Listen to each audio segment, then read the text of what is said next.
létòkó àti ní gbogbo àgbá ńlá ayé àti ẹ̀yin oní tíátà bíi tèmi. mo ń fi àsìkò yìí sọ fún yín àṣé èmi ni Jamiu ń bá wí wípé wọ́n lo sórí òun níjọ́ tí mo ti ń fi àwọn òyìnbó jẹun kò fọ́ lọ́wọ́ mi rí. Kò sí ẹnìkan láyé yìí látijọ́ tí mo ti ń produce tó máa ní mo lo sórí òun. Nítòótọ́ ni mo fẹ́ lo àǹtírámọ́ ní ilẹ̀ ìwọ location Ọdúnládé ló fún mi ní date February 18 láti December ló ti fún mi. Ìyẹn ni Òkìkí Afọláyan ni director mi. Inú mi dùn pé Òkìkí Afọláyan náà ni director Ọ̀kọ̀rámọ́. Story mi dẹ̀ wà lọ́wọ́ Òkìkí báyìí. Lòkìkí pẹ̀lú àfíìsì ẹni ọlá ní PM mi. Wọ́n ní ká má bẹ̀rẹ̀ níjọ́ tọ́dún máa dé, ká bẹ̀rẹ̀ ní 17 kọ́dún wọlé ní day 2. Eré ọlọ́bàdẹ̀ lérè tèmi ọmọ ọ̀dọ́ mo fẹ́ fẹ́ àǹtírámọ́ ṣe láàfin tí ò ní mọṣẹ́ yẹn ṣe tẹ́ pé kó máa kanra ṣá ò máa bá wọn jà. Wedding dẹ̀ ni Jamiu ṣe fúnra wọn. Nígbà tí mo rí post yẹn lẹ́nu èmi fúnra mi bẹ̀rẹ̀ sí ṣépè ara jẹ́ ta ní bẹ́ẹ̀ ká ló ṣe wé lé ìfọmọ yìí ní mo tí ó jáde kíní kan pépé gbọ̀rọ̀gbọ̀dàn. Mo ṣépè nínú kọ́mẹ̀ntì tó sẹ́ǹdì. Mo tún lọ sórí Instagram níbi tó yẹ pé òun nìkan ṣoṣo lónìí máa gbọ́ mi. Mo tún bá sọ̀rọ̀ mo tún mú mo ṣàdúrà fún mo tún ṣépè fáwọn tó ṣe wú ẹ̀ láì kò mọ̀ pé mi ló ń bá wí. Nígbà tó dìrọ̀lẹ́ yìí àwọn èèyàn tí kò tó rọ̀lẹ́ yìí làwọn èèyàn ti ń pè mí lọ́tún lọ́sì bí màmá lóbìnrin kan ṣe lo ọkọ rámọ́ta ó ti lọ yàrá ẹ ṣé kì í ṣe ìrè èmi kẹ̀. Ìgbà tó tún yá wọn forúkọ bọ̀ wọn á tì sí wa láṣìírí tó pè mí wọn lọ sọ pé ìyá àgbàlagbà nìkan mi ó kí fóònù mọ́lẹ̀ ó pe àbúrò Rámọ́ pé lẹ́yìn tẹ́ ya ọkọ Rámọ́ location wo lẹ̀ tún lọ fún àwọn lọ location wo. Àmọ́ nírọ̀lẹ́ yìí ni Mr. Láti tó jẹ́ president ẹgbẹ́ ló pè mí pé màmá kí ni wà láàrin ẹ̀yin àti Azeez.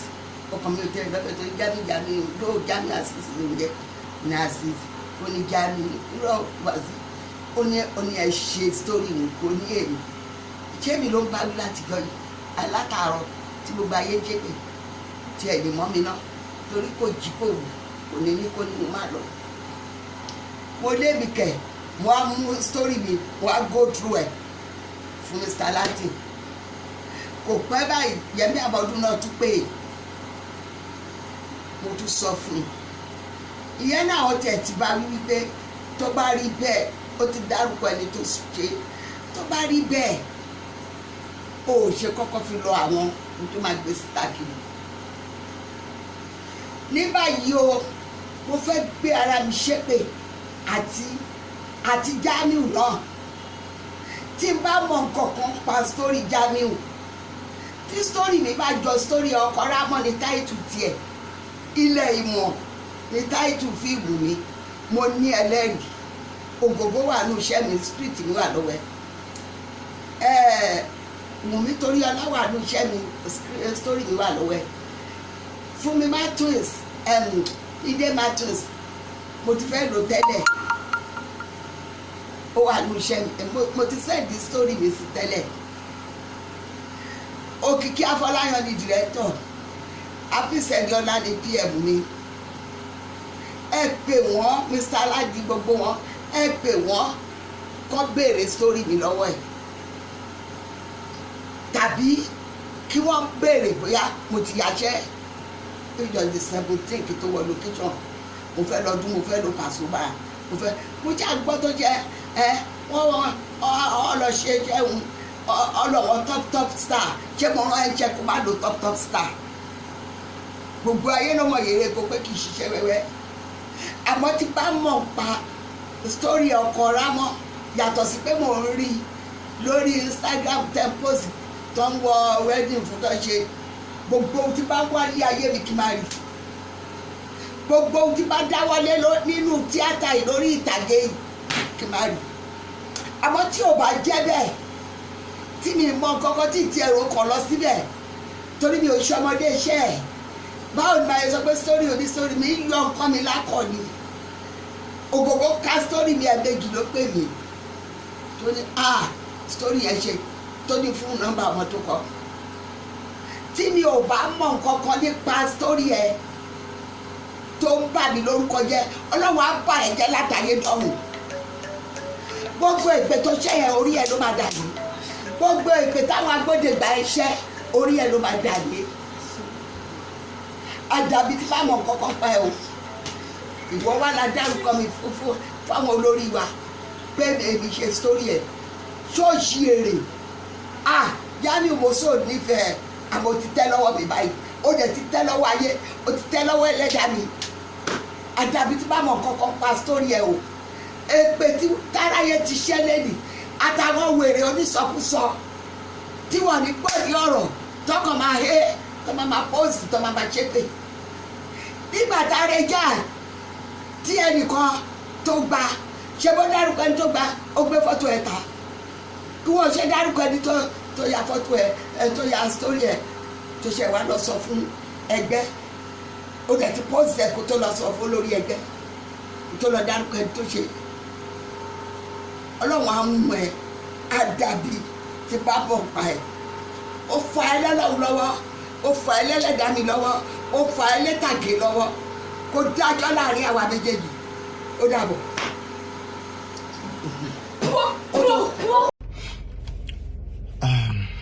This past few days has been very tough for me.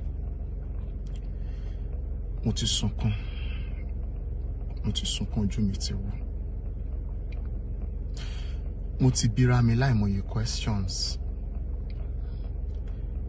Kí ló dé torí rí ẹ̀dá máa ń bí ẹ̀dá ẹgbẹ́ nínú? Kí ló dé tó jẹ́ wípé àwọn ẹ̀dá máa ń fẹ́ kí ọmọ ẹ̀dá ṣiṣẹ́ kó má rere jẹ? Kí ló dé tá máa ń fẹ́ gbìn tá máa ń fẹ́ ká níbi tá gbìn sí? I have been in the industry for a very long time, like a very long time. Mi lè kàyé movies tí mo ti produce, but my latest one, Okaramata, happens to be the first film tí mo máa ṣe tó máa pariwo.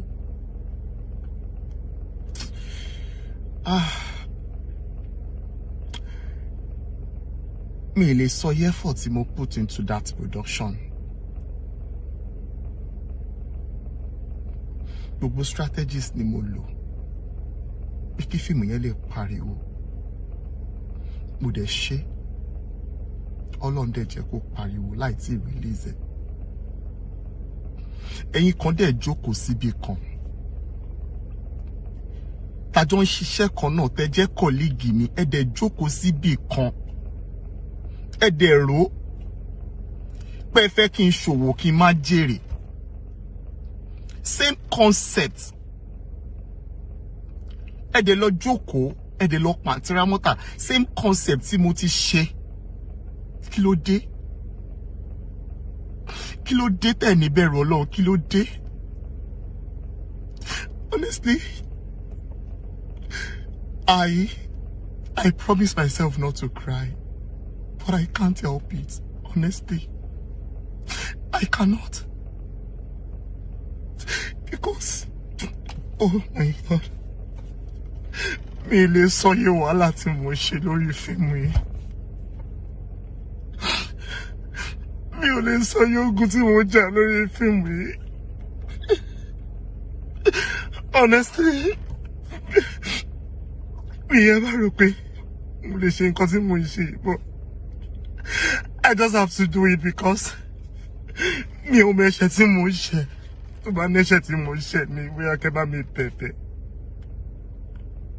I sold my land nítorí pé mo feel pé okay, Okay, mi ò ní sunkún. I sold my land. Okay, for a very long time that I've been working, that I've been producing. Okay, let me just do this in my name. I just can't go lower anybody. I sold my land. And it's all just can't corner or corner see. And it's all just can't yaw lower, mo yaw lower. Or see. All because mo fẹ́ ṣe fíìmù yìí, mo wá ṣe tán. Ẹ tí ẹ dúró kó jáde. Ẹ dẹ̀ bẹ̀rù Ọlọ́run. Ẹ dẹ̀ wò pé ẹ̀yin náà máa lọ́mọ.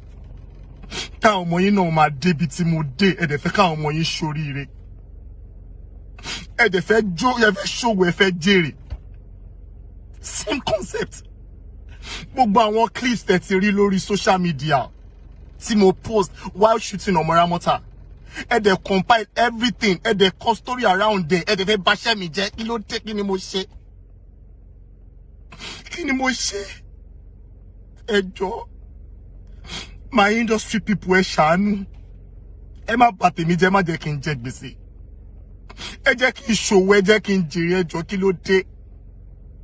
Tí má ṣẹ̀yìn ẹ̀dẹ̀ sọ kí n tọrọ dáríjì ẹ̀ṣẹ̀, má bà tèmi jẹ́. Ẹ wá lọ kọ́ àwọn actors tẹ́ mọ̀ pé wọ́n tóbi jà wọ́n tí mo lò lọ. Torí pé ṣáfẹ́ bà iṣẹ́ ti tèmi jẹ́. Ẹ jọ̀ọ́, ẹ ṣàánú mi. Ìyá mi ò bí púpọ̀, ẹ jọ̀ọ́. Èmi làkọ́bí ìyá mi, ẹ jọ̀ọ́, ẹ ṣàánú mi. This is the first production that I will be doing in my name. Ẹ jọ̀ọ́, ẹ jẹ́ kí n jèrè. Please don't frustrate my effort, ẹ jọ̀ọ́, nítorí Ọlọ́run. I promise myself I'm not going to cry. Mi ò dẹ̀ fẹ́ sunkún, mò ń bẹ̀yìn ni mo fi kúnlẹ̀ àbíamọ bẹ̀yìn. Mo fẹ́ lẹ́dàá ìyá mi bẹ̀yìn, mo fẹ́ lẹ́dàá mi bẹ̀yìn, ẹ jọ̀ọ́, nítorí Ọlọ́run. Ẹ má bàṣẹ́ mi jẹ́, ẹ̀bẹ̀ ni mo bẹ̀, ẹ jọ̀ọ́, ẹ ṣàánú mi. Ẹ̀yin ọmọ Nàìjíríà, ẹ̀yin fans, ẹ jọ̀ọ́, ọkọ̀ Rámọ́tà èmi ni mo ní. Kó tó di pé àwọn ọmọ yẹn tó wá sọ pé ọkọ̀ Rámọ́tà ni mí. Bàbá ọkọ̀ Rámọ́tà, kíní kan ọkọ̀ Rámọ́tà, ẹ jọ̀ọ́. Fíìmù tèmi tí mo ṣe JAMIU production, ọkọ̀ Rámọ́tà, ẹ jọ̀ọ́, tó bá jáde bá mi wò. Ó máa jáde very soon, ẹ jọ̀ọ́, ẹ ṣàánú mi. Ẹ jẹ́ kí n ṣòwò, ẹ jẹ́ kí n jèrè, ẹ má jẹ́ kó bà tèmi jẹ́, mo bẹ̀ yín, ẹ jọ̀ọ́, ẹ ṣàánú mi o.